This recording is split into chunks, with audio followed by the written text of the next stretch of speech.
name is Dianey Burgos. I am from Biola Heights, and I graduated with a degree in social work.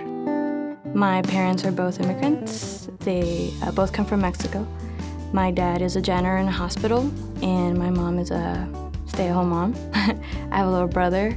Growing up in Biola Heights, I was surrounded by kids whose parents didn't have a higher education. My dad stopped at 3rd grade. My mom stopped at 7th grade. But nonetheless, ever since I could remember, they were always pushing me to be better in my education. Some of my closest friends were talking about what college they were going to, and they mentioned Biola. That was probably the first time I've ever heard about the school, and I decided to apply for Biola, but I wasn't really sure how much the school was, tuition or anything like that, and so I didn't really look into that, which I think was a God thing, because if I would have seen the price, I would have ran.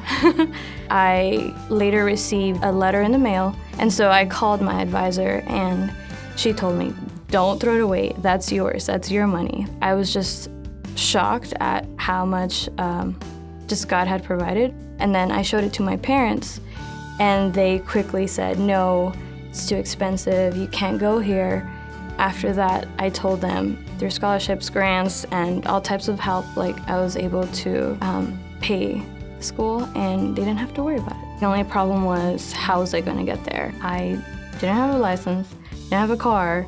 The only other option was public transportation. Through public transportation, it's around 2 hours, 2 hours and a half. And so I left on the red line, and then I left on the blue line to the green line, and then I got dropped off at the Norwalk station, and from there I took a bus. Sometimes I would get there late, but I never talked to my professor and told him about my situation and my long commute or anything like that. I didn't want anyone to worry about me or try to help me out or anything like that. I just felt responsible. After building relationships at Biola, I started sharing my daily routine in the mornings, because they always asked, what dorm are you in, or where are you commuting from? Because I had to take my whole route back home, I couldn't hang out long enough, or I couldn't stay at the library. There was a 2.5-hour route, and I had to make sure that I had to be back before nighttime. One evening after class, I walked to my usual bus stop, and I was just sitting there. I was praying to God while I was sitting and waiting for the bus. I told him, "God, this isn't fair.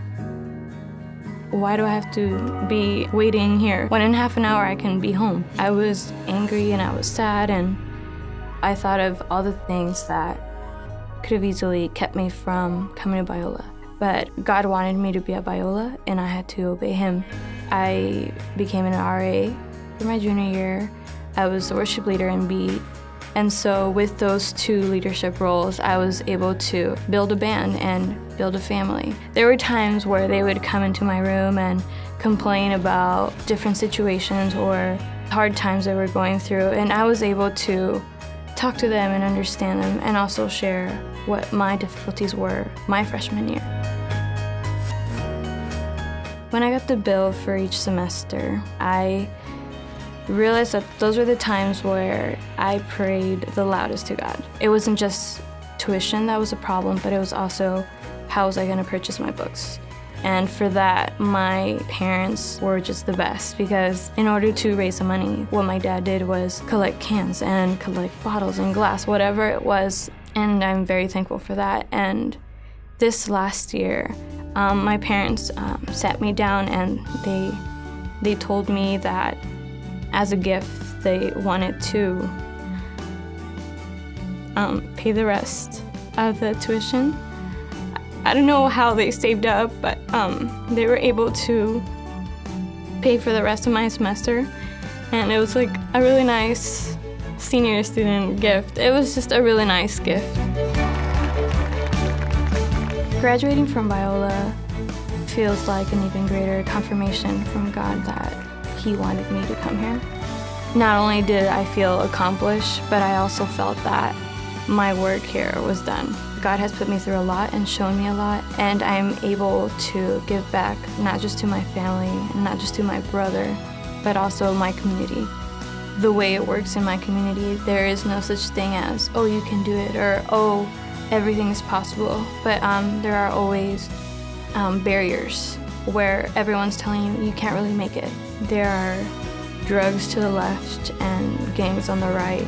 And so I want to go back to my community and be that voice that encourages them and tells them that you are capable. And it's going to be tough, but really rewarding.